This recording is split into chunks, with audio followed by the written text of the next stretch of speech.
जय Hind friends, welcome to पूरा academy. पूरा एकेडमी में आपका बहुत बहुत स्वागत है। चलिए शुरू करते हैं आज का द हिंदू एडिटोरियल एनालिसिस, जिसमें कंपाइल करके आपके सामने प्रेजेंट किया जाता है। यहाँ पे एडिटोरियल, पीआईबी का न्यूज़, डेली करेंट अफेयर्स और जो भी फ्रंट लाइन है, डाउन टू अर्थ है, उसके मैगजीन से यहाँ पे टॉपिक निकाल के आपके सामने प्रेजेंट किया जाता है। तो चलिए देखते हैं आज का।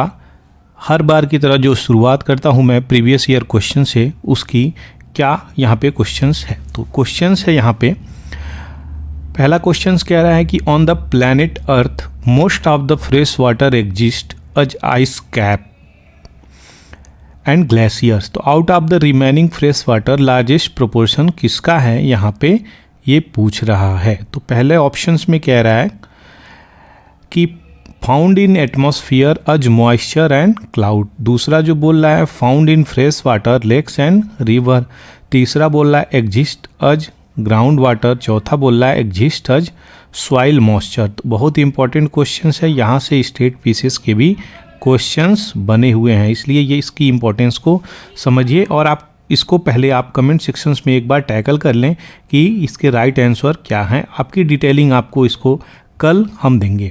दूसरा जो क्वेश्चन है वो पूछ रहा है which of the flowing bodies do not और does not find mention in the constitutions. तो पहला ऑप्शन कह रहा है एनडीसी नेशनल डेवलपमेंट काउंसिल, दूसरा कह रहा है प्लानिंग कमीशन और तीसरा कह रहा है जोनल काउंसिल। तो इसमें से कौन सा सही है? ऑप्शन ए कह रहा है 1 and 2 और बी कह रहा है 2 ओनली, सी कह रहा है 1 and 3 और डी में तीनों को सही बताया गया है। तो कौन सा सही है, इसको आप कमेंट सेक्शंस में ज़रूर लिखें।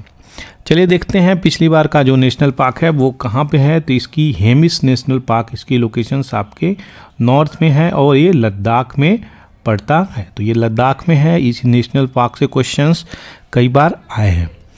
चलिए आगे बढ़ते हैं और देखते हैं पीआईबी न्यूज़ आज का क्या लेकर आता है। तो आज के पीआईबी न्यूज़ में कुछ इस प्रकार के न्यूज़ आपके सामने हैं।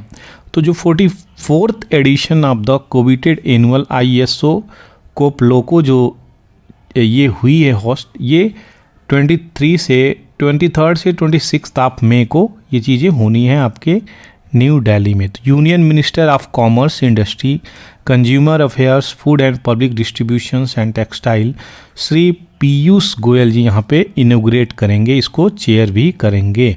तो कोपोलको क्या है, इसको याद रखिएगा। तो ये कमिटी ऑन कंज्यूमर पॉलिसी है जो कि एक इंटरनेशनल ऑर्गेनाइजेशंस से भी रिलेटेड है। ISO international organisations standardisations. तो इसकी चीज़ों को ऐड की हुई है और किसके लिए रिस्पॉन्सिबल करी है ये, तो responsible for promoting consumer interest in the standardisations process and for ensuring standard are develop with the need of consumer in mind.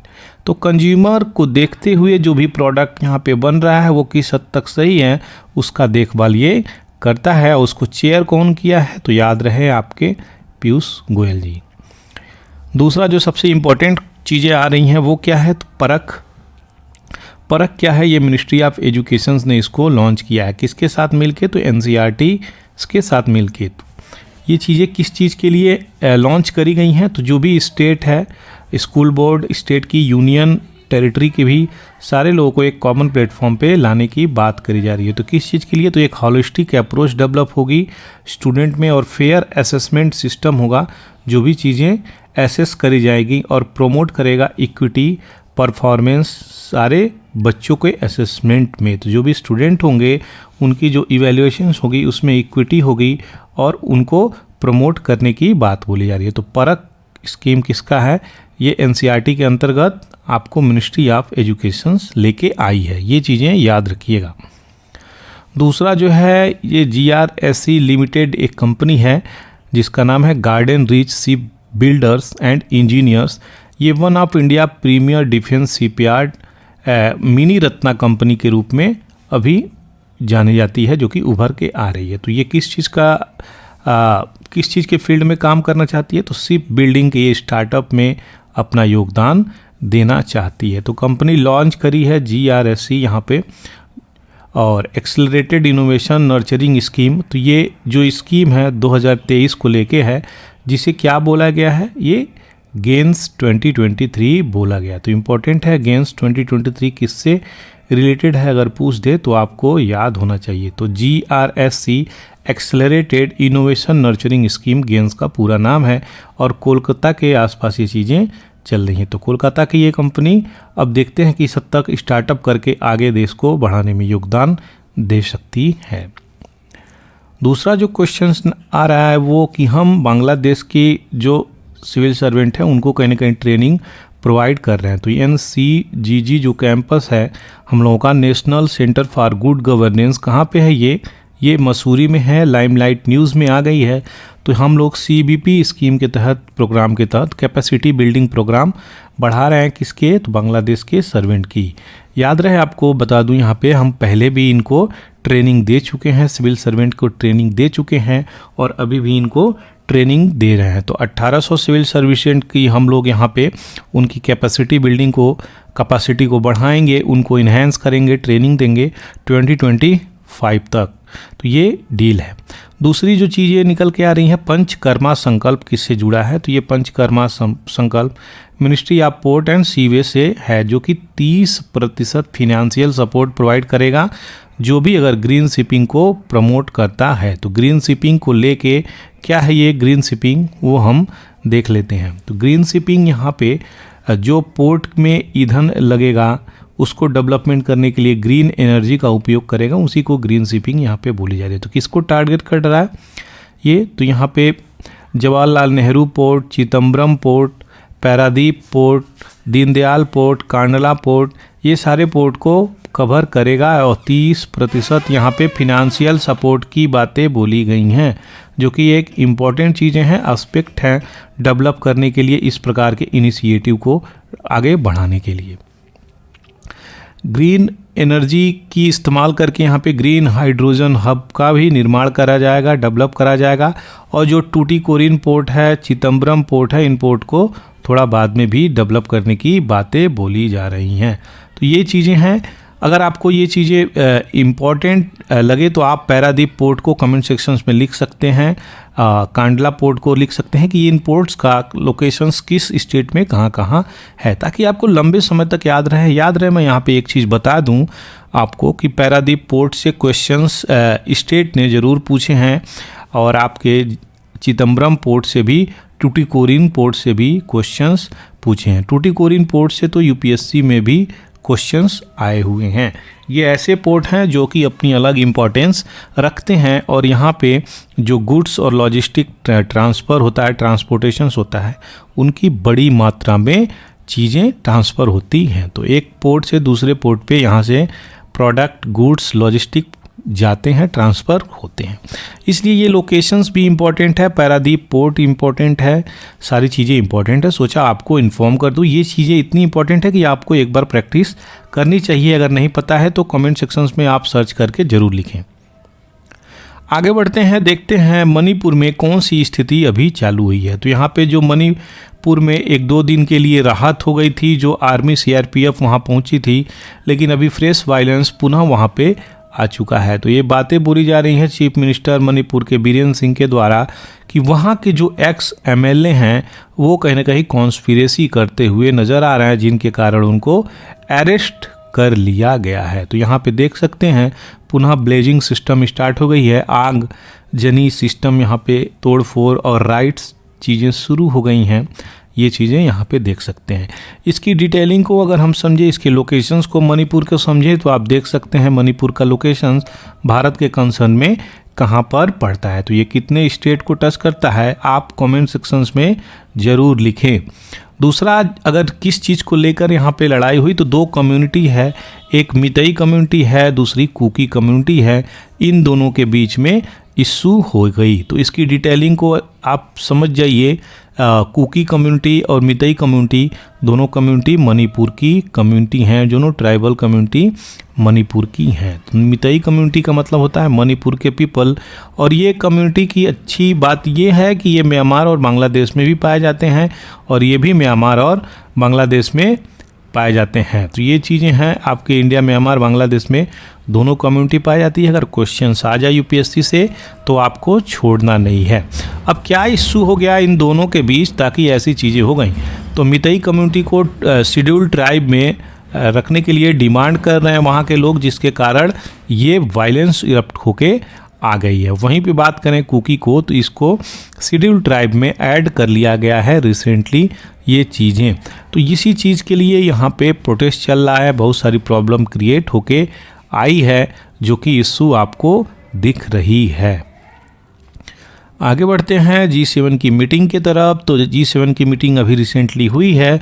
उससे पहले, आगे बढ़ने से पहले इस ऑडिटोरियल में आपको G7 के बारे में मैं बैकग्राउंड डिटेलिंग दे दूं, ताकि आपका क्वेश्चंस यहां से नहीं छूटे।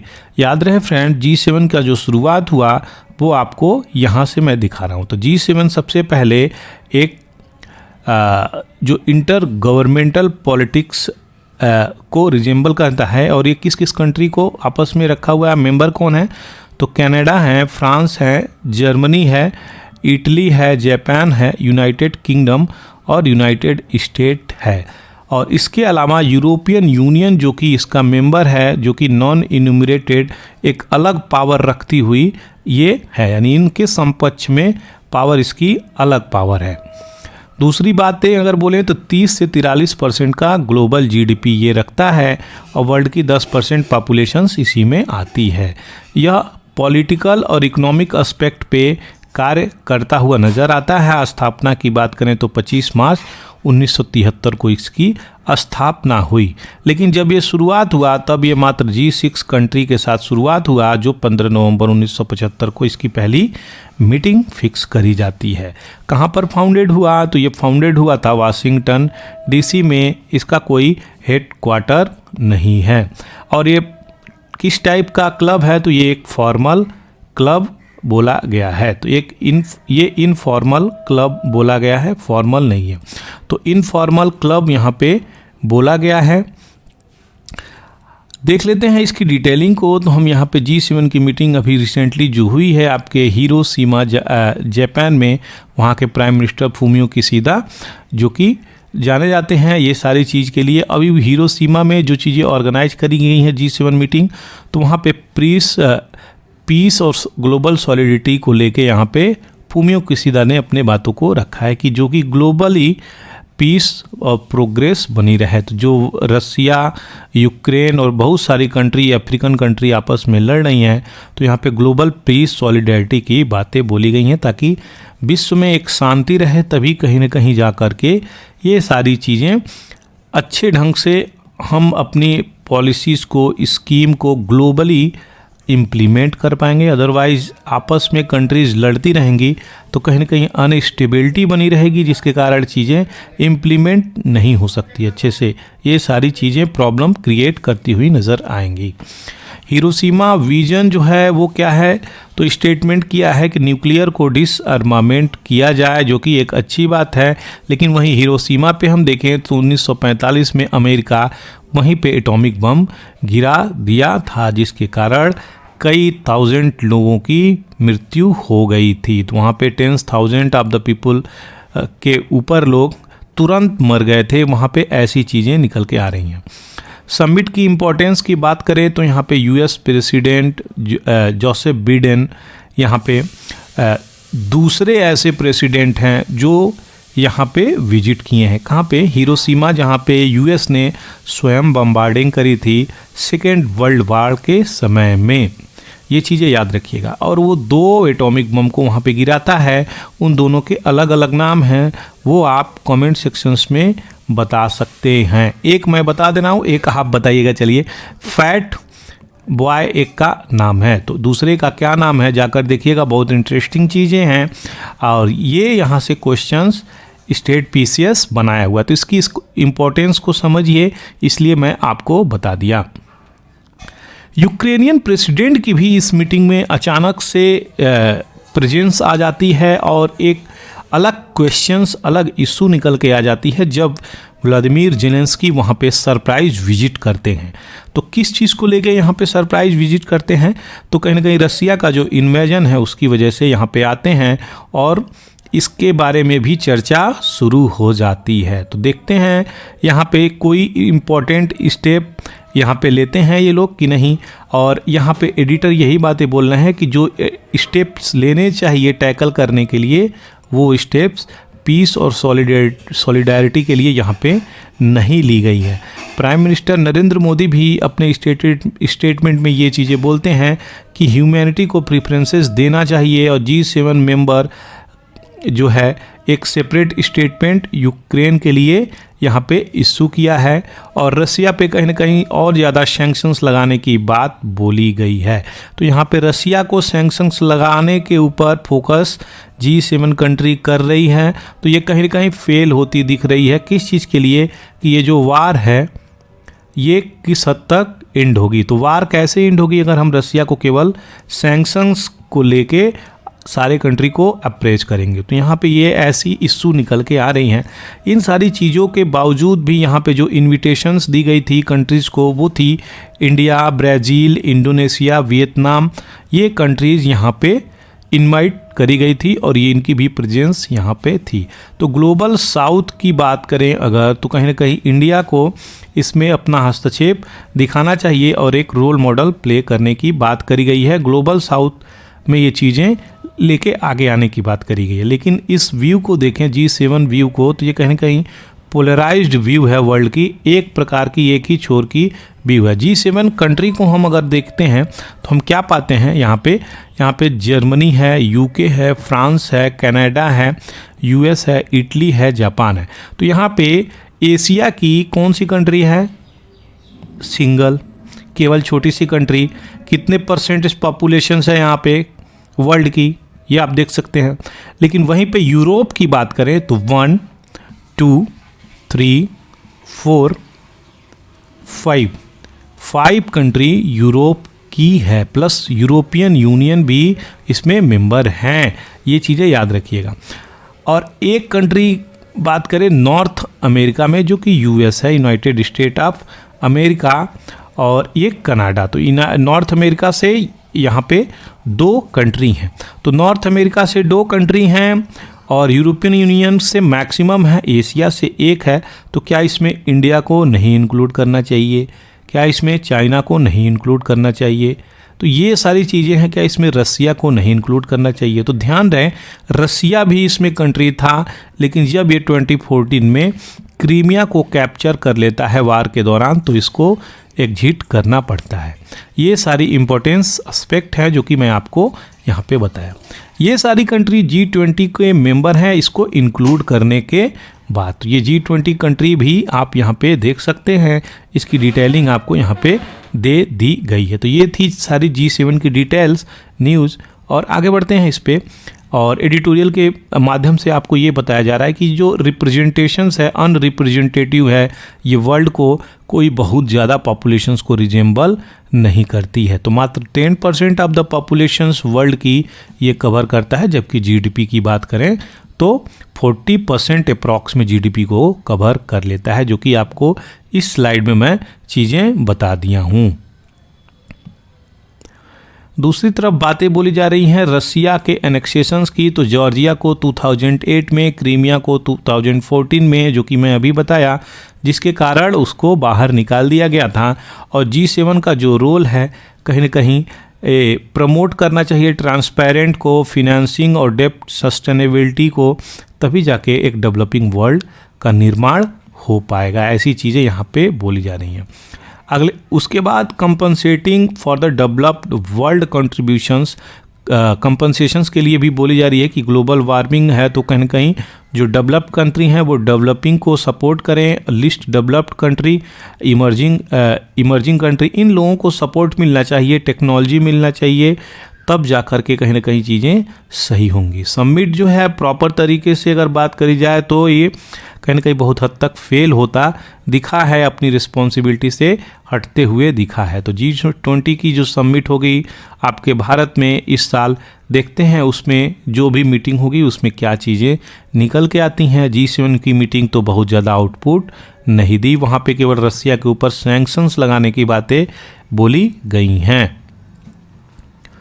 अभी जो बातें निकल के आ रही हैं 2000 नोट जो डेनोमिनेशंस है उस नोट को अभी आरबीआई विड्रॉ करने की बातें बोली गई हैं। हालांकि अभी भी वो लीगल टेंडर के रूप में माना जाता है और सर्कुलेशंस में है, लेकिन उसको आप 30 सितंबर तक डिपॉजिट करने की आरबीआई प्लान लेके आया है। तो उसको जल्द से जल्द आदमी उसको डिपॉजिट कर दे अपने बैंक में या फिर उसको एक्सचेंज करवा ले। ये चीज़ें यहाँ पे बताई जा रही हैं।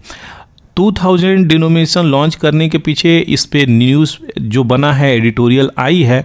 तो यहाँ शुरुआत से देखा जाए तो मोदी का जो डिसीजन था नवंबर 2016 में कि 500 और 1000 के नोट को बंद कर दिया जाता है, और वहाँ पे किस चीज़ के आधार पे बोला जाता है कि इसको बैन किया जा रहा है कि कहीं ना कहीं ब्लैक मनी बहुत ज़्यादा इकट्ठा हो गई है, टेरर फिनेंसिंग हो रही है, इसकी वजह से यहाँ पे चीज़ें गड़बड़ हो रही हैं। तो आरबीआई यहाँ पे ये चीज़ें बोल रहा है कि जो क्लीन नोट पॉलिसी है इसको हम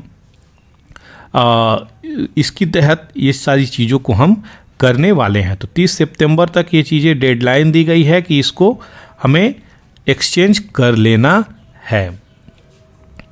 दूसरी जो बातें बोली जा रही हैं कि कंज्यूमर्स जितने भी कंज्यूमर हैं वो कहीं ना कहीं अपनी ज़िंदगी में इन सारी चीज़ों से जूझते हुए नज़र आ रहे हैं कि मेडिसिन्स, स्ट्रगली, कंस्ट्रक्शन, सारी चीज़ों से यहाँ पे जूझते हुए नज़र आ रहे हैं। लेकिन ये एक लीगल टेंडर बताया जा रहा है। आरबीआई ये भी चीज़ें बता रही हैं कि जो 2000 के नोट थे वो प्रिंटिंग 18-19 में ही इसकी बंद कर दी गई थी, और 89% ऑफ द 2000 नोट जो है इशू किए गए थे 2016 और 2017 में, जो कि अभी करंटली बात करी जाए तो इसकी परसेंटेज मार्केट सर्कुलेशंस बहुत घट गई है। तो हम सर्कुलेशंस की बात करें तो जो कि 4-5 साल का लाइफ स्पैन इसका हुआ तो 3.62 लाख करोड़, जो कि almost 10.8% of the total notes in circulations है, वो मार्च 31 तक बातें बोली गई हैं। तो जो कि पहले सर्कुलेशंस इसकी ऑलमोस्ट डबल थी, अभी इसकी सर्कुलेशंस इतनी हो गई है। आगे बढ़ते हैं। बैंक नोट जो 2005 से इशू किए गए हैं ऑलमोस्ट ग्रेजुअली उनको धीरे धीरे विड्रॉ कर लिया गया है। ये चीज़ें निकल के आ रही हैं 2013 तक। तो हमें कैसे किस प्रकार से सर्कुलेट करना चाहिए और लोगों के डाउट को क्लीन करना चाहिए। ये सारे नोट्स अगर इनमें कोई समस्या आ रही है, लोगों के माइंड में कन्फ्यूजन आ रहा है कि कब ये लीगल हो जाए, कब ये लीगल टेंडर से ख़त्म हो जाए, तो ये आम जनता के ऊपर भी एक प्रकार से कहीं ना कहीं उन पे संदेह है। अगर ये चीज़ें लीगल टेंडर के रूप में भी विड्रॉ कर ली जाती हैं तो क्या हमारी जो रुपी होगी उसकी स्ट्रेंथ कितनी रह जाएगी, ये भी सोचने वाली बात है। ये भी क्वेश्चंस यहाँ पे रेज करता है। तो आरबीआई यहाँ पे इशू कर रहा है विड्रॉ करने के लिए करेंसी बिल, और यहाँ पे देखते हैं किस हद तक ये चीज़ें ट्रांसपेरेंट तरीके से एग्जीक्यूट होती हैं और किस हद तक एडमिनिस्ट्रेशन अपना रोल इसमें प्ले करता है। ये थी सारी डिटेलिंग 2000 नोट्स को लेके। आगे बढ़ते हैं। पाकिस्तान में अभी एक हॉटस्पॉट सिचुएशंस हो गई है जब पाकिस्तान के भूतपूर्व प्राइम मिनिस्टर को ऐड कर लिया गया, जो कि पार्टी चलाते हैं पाकिस्तान तहरीक-ए-इंसाफ। तो ये पीटीआई वर्ड यूज़ करूँगा, याद रहे आपको। तो पीटीआई के हेड यहाँ पे पार्टी इमरान खान जी को यहाँ पे 9 मई 2003 को यहाँ पे अरेस्ट से यहाँ पे चीज़ें निकल के आती हैं। 9 मई को अरेस्ट करने की बातें बोल दी जाती हैं, लेकिन वहीं पे पाकिस्तान सुप्रीम कोर्ट डिक्लेयर करता है कि उनकी जो अरेस्ट हुई है वो एक अनलॉफुल एक्ट के रूप में हुई है, इनको तुरंत बेल दिया जाए कुछ वीक के लिए। तो वहाँ पे कुछ वीक के लिए वहाँ पे उनको बेल दिया जाता है। लेकिन पीटीआई के रिस्पांस की बात करी जाए तो वहाँ के लीडर को अरेस्ट कर लेने के बाद एक ह्यूज वायलेंस वहाँ पे इरप्ट आउट हुआ। इससे ये पता चलता है कि पीटीआई के जो सपोर्टर थे वो कितने हद तक स्ट्रीट पर आ गए और कितने हद तक वो चीज़ें वायलेंस का रूप ले ली। तो एक बहुत बड़ा वायलेंस स्प्रेड आउट हुआ, पेशावर से लेके कराची तक ये सारी चीज़ें सामने आ गईं।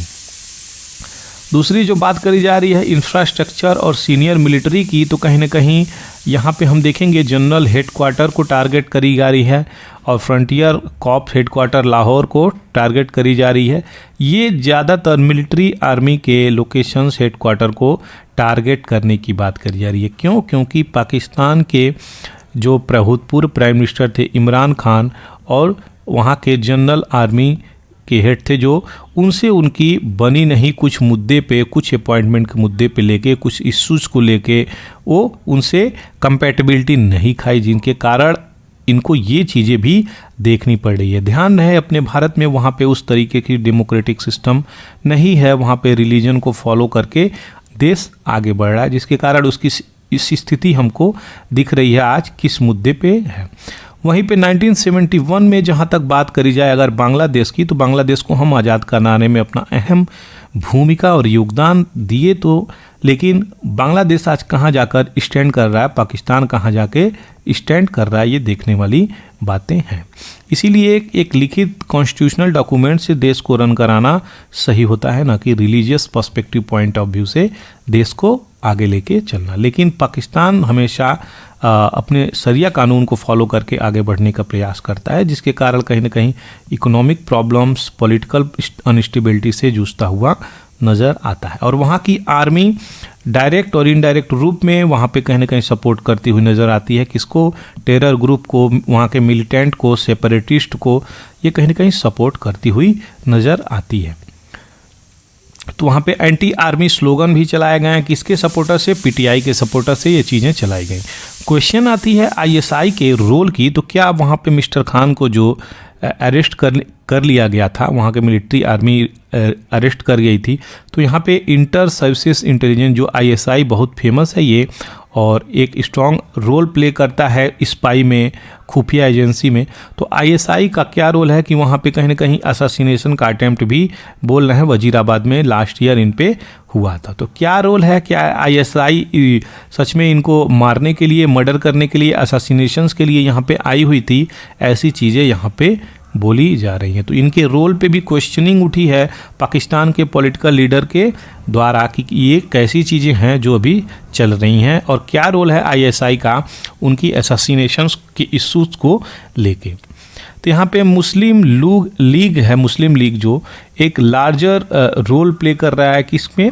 एक विनिंग बैक पंजाब में। तो इसमें इशू क्रिएट कर रहा है। हालांकि बात करें पीटीआई की, तो पाकिस्तान तहरीक इंसाफ पार्टी जो इमरान खान की है, वह पंजाब इलेक्शंस में, वहाँ पे पाकिस्तान में भी एक पंजाब है, ये भी याद रखिएगा आप लोग। तो वहाँ के, और भारत में तो पंजाब प्रोविंस है ही, तो पाकिस्तान के पंजाब प्रोविंस में एक सब्सटेंशियल विन विन सिचुएशंस में ये पार्टी थी, और इनकी जो fame, popularity, vote bank percentage सारी एक ह्यूज मात्रा में बढ़ गई थी, जिसके कारण कहीं ना कहीं इनसिक्योर अपोजिशन पार्टी फील भी कर रही थी। तो यहाँ पे इसी सब चीज़ को लेके निकल के आ रही हैं। अभी बात करी जाए pro Imran base Punjab system, वहाँ पे कहीं ना कहीं और बढ़ता हुआ नज़र आ रहा है। तो इनके अरेस्ट होने के बाद वहाँ पे ह्यूज प्रोटेस्ट इसीलिए चलता हुआ नज़र आ रहा है। कितने समर्थक इनके हैं जो रोड पे उतर आए हैं, और बहुत सारी वायलेंस वहाँ पे हो रही हैं। तो यहाँ पे बात करी जाए आगे, अगर हम देखते हैं तो हमको यहाँ पे मिलता है कि ये जो पाकिस्तान के सुप्रीम कोर्ट है, वो भी कहीं ना कहीं जुडिशरी एक लेनियंट रवैया अपना रही है मिस्टर खान के प्रति, कहीं ना कहीं सपोर्ट करती हुई नज़र आ रही है, जो कि चौथा इशू यहाँ पे बोली जा रही है।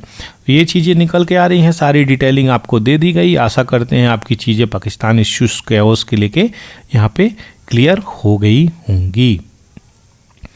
रिसेंटली अभी बात करी जा रही है आपके फिलीपींस में। फिलीपींस की कैपिटल क्या है, यहाँ पे देख सकते हैं मनीला है। वहाँ की सेंट्रल पोस्ट ऑफिस में भयंकर आग लग चुका है। तो जो इशू है, ये एक है बहुत पुरानी बिल्डिंग है, 100 ईयर ओल्ड लैंडमार्क प्लेस थी, जो यहाँ पे आग से गुजर रही है। और ये अब फायर एक्सटिंग्विशर्स यहाँ पे लगे हुए हैं, देख लिए वहाँ पे इसको, आग को बुझाते हुए। तो ये चीज़ें इम्पॉर्टेंट है, न्यूज़ में थी तो सोचा मैं इसको कवर कर दूं। अभी रिसेंटली बात करी जा रही है आपके पपुआ न्यू गिनी। तो पपुआ न्यू गिनी आप देख सकते हैं यहाँ पे, यह एक आइलैंड नेशन है आपके पैसिफिक ओशियंस में। तो आइलैंड नेशन है पैसिफिक ओशियन में पपुआ न्यू गिनी। और इसकी क्या इम्पोर्टेंस है? इसकी इम्पोर्टेंस ये है कि ये अभी फीपिक एक मीटिंग हुई है। तो फीपिक मीटिंग क्या है?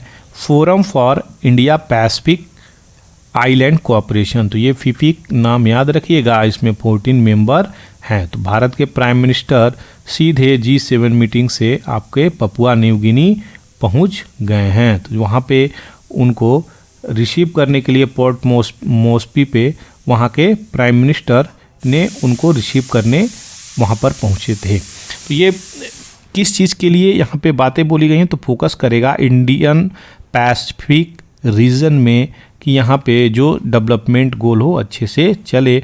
और सबसे बड़ी बात है पॉवर्टी, फेमाइन, जो कि ऑलरेडी एक नेचुरल क्लाइमेट चेंज से तो गुजर ही जा रही है, लेकिन सबसे बड़े मुद्दे अब निकल के आ रहे हैं कि हम कैसे supply chain of the food को कंटिन्यू करेंगे, फ्यूल और फर्टिलाइज़र को कंटिन्यू कर सकते हैं, फार्मास्यूटिक्स को कैसे आगे ले जाके रख सकते हैं। क्योंकि अभी जो कोविड-19 आया था उसमें बहुत सारी प्रॉब्लम आ गई है और रसिया और यूक्रेन की वजह से, लड़ाई की वजह से फ्यूल का और फूड का क्राइसिस वर्ल्ड में आता हुआ नज़र आ रहा है। तो इसी को मुद्दे बना के यहाँ पे चीज़ें बोली गई हैं। तो ये इंडिया पैसिफिक आइलैंड कोऑपरेशंस ये जो है 2014 में फिजी में हेल्ड हुआ था और 2015 में जयपुर में चीज़ें हेल्ड हुआ था। तो जो इंडिया से बोली गई हैं, इंडिया से निवेदन किया गया है कि आप इसको सर्व करिए, ग्लोबल साउथ के रूप में आप इसको हमको रिप्रेजेंट कर सकते हैं। G7 और G20 मेंबर में यहाँ चीज़ें बोली गई हैं। तो ये अपनी आवाज़ उठाने के लिए यहाँ पे चीज़ों को बताया जा रहा है। देखते हैं किस तरीके से इस चीज़ को आगे ले जाकर हम लोग रख सकते हैं।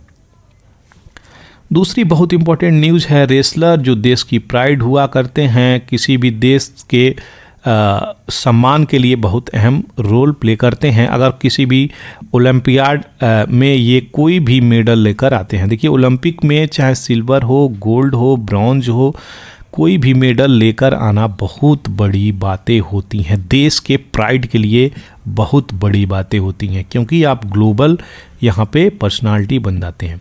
और ये रेसलर जो हैं आप देखते हैं, विनेश फोगाट, बजरंग पुनिया और साक्षी जी, तीनों लोग यहाँ पे मेन लीडर के रूप में यहाँ पे उभरे हुए हैं और ये लोग प्रोटेस्ट कर रहे हैं, एक खिलाड़ी के रूप में प्रोटेस्ट कर रहे हैं। इनकी फैमिली बैकिंग कर रही है, खाप पंचायत लोग बैकिंग कर रहे हैं प्रोटेस्ट में कि कम से कम एक अच्छी इंक्वायरी के लिए डिमांड की जा रही है देश में।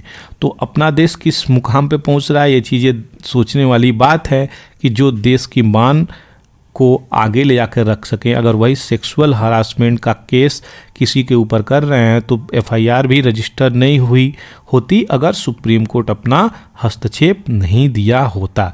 तो सुप्रीम कोर्ट के हस्तक्षेप पे यहाँ पे बृजभूषण शरण सिंह के खिलाफ FIR दर्ज करी दिल्ली थाने में। और यहाँ पे जो बातें आज अभी निकल के आ रही हैं वो पॉलीग्राफ टेस्ट की बातें निकल के आ रही हैं। तो पॉलीग्राफ टेस्ट क्या होता है? यह एक नारकोटिक टेस्ट है। आपको पहले नशा दी जाएगी इंजेक्शंस के रूप में और नशे में आपसे क्वेश्चंस करी जाएगी। तो जो अगर आप जो बोलेंगे उस नशे में उस वक्त उसकी ट्रूथ की गारंटी लगभग होती है कि आप सच ही बोलेंगे। वही नारकोटिक टेस्ट है या फिर पॉलीग्राफ टेस्ट है। तो ये झूठ पकड़ने के लिए यहाँ पे टेस्ट लिया जाता है। तो यही पॉलीग्राफ टेस्ट यहाँ पे उसको कराने के लिए यहाँ पे बोल दिए थे बृजभूषण शरण सिंह कि हम पॉलीग्राफ टेस्ट कराने के लिए राजी हैं अगर खिलाड़ी को कोई इश्यू नहीं है। तो खिलाड़ी भी अपनी एक्सेप्टेंस को यहाँ पे दिखाते हुए आगे आए हैं कि हाँ ठीक है आप पॉलीग्राफ टेस्ट करिए, लेकिन सुप्रीम कोर्ट के सुपरविजन में ये चीज़ें होनी चाहिए, तब जाके हम इसको मानेंगे। तो ये चीज़ें जो चीज़ें बताई गई हैं अभी तक की अपडेट आपको वो सारी डिटेल दे दी गई है। आशा करते हैं आपको सारी डिटेलिंग यहाँ पे मिल गई होगी।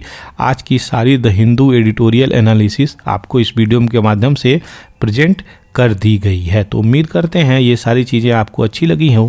अगर अच्छी लगी हों तो इस चैनल को सब्सक्राइब करना और बेल आइकन बटन दबाना बिल्कुल नहीं भूलें। Thank you for watching. पूरा एकेडमी आपका बहुत बहुत स्वागत करता है।